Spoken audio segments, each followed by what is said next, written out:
শিক্ষকরা হচ্ছে কি আমাদের সমাজের সবচেয়ে সম্মানিত ব্যক্তি। তারা হচ্ছে জাতি গঠনের কারিগর।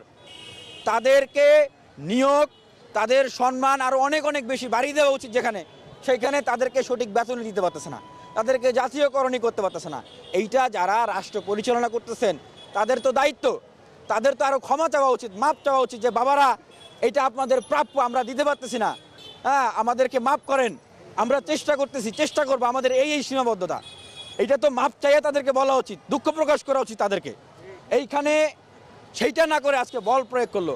আমরা বলতে চাই এই যে স্বরাষ্ট্র উপদেষ্টা যিনি রয়েছেন তিনি হয়তো ভুলে গেছেন যে এই ফ্যাসিবাদী ব্যবস্থার বিলোপ করে, এই ফ্যাসিবাদী পুলিশ লাঠিচার্জ এগুলোর বিলোপ করার জন্যই কিন্তু গণ অভ্যুত্থান হয়েছে, আন্দোলন করেছি।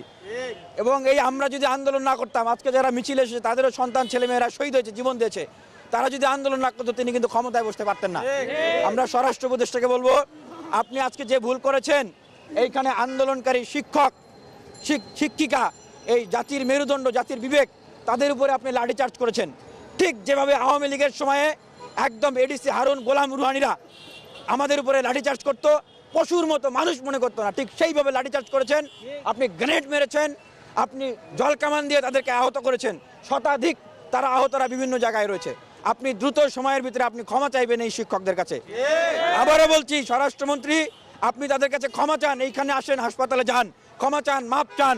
আর সেটা যদি না চান আমরা বুঝবো যে এই ফ্যাসিবাদী ভূত আপনাদের মাথায় চেপে বসেছে। আপনার মতো স্বরাষ্ট্রমন্ত্রী আমাদের দরকার নাই। আমরা মনে করি যে অন্তর্বর্তীকালীন যে সরকার রয়েছে সেই সরকার এই কাজগুলো তাদের জরুরিভাবে করা উচিত।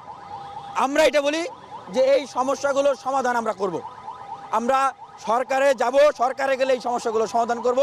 আর অন্তর্বর্তীকালীন সরকার তারা যদি এইভাবে এই সমস্ত কার্যকলাপ করতে থাকে, ফ্যাসিবাদী কায়দায় এই সমস্ত আন্দোলন, ন্যায্য যৌক্তিক আন্দোলনকে দমন পীড়ন করতে থাকে, আমরা মনে করি যে তাহলে তারাও আর বেশি দিন ক্ষমতায় থাকতে পারবে না।